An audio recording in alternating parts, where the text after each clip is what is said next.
Balalaika rings silent from Minsk to Red Square. The cortege assembles to bury the bear.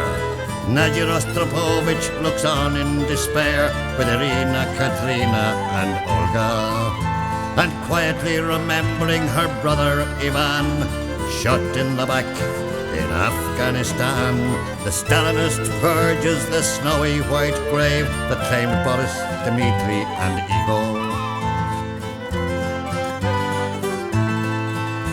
She remembered how proud she cheered with the crowd when Yuri Gagarin sailed over the clouds. Nadia and Ivan shouted aloud, "We've put the first man in space."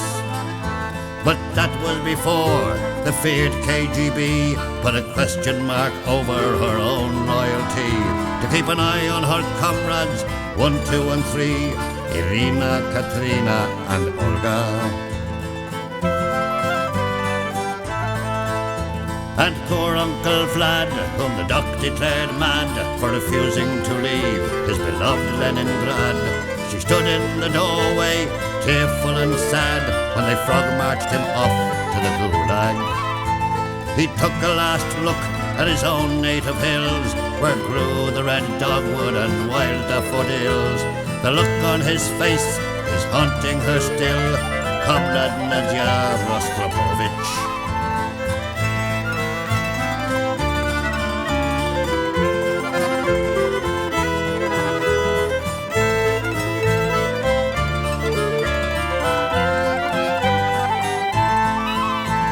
Sometimes alone she'd think of the West, ladies with opals adorning their breast, Park Avenue posers who behaved like the Tsar, with silver Coke spoons for their caviar. She'd reflect back to when she'd just turned 10 and faithfully subscribed to fair play for all men.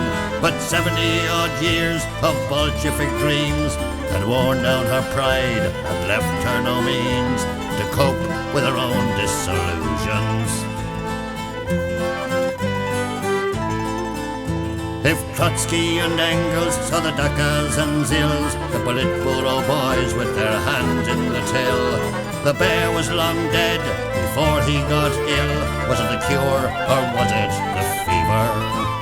No more Reds under beds to freak out the feds, a defunct superpower in tatters and shreds.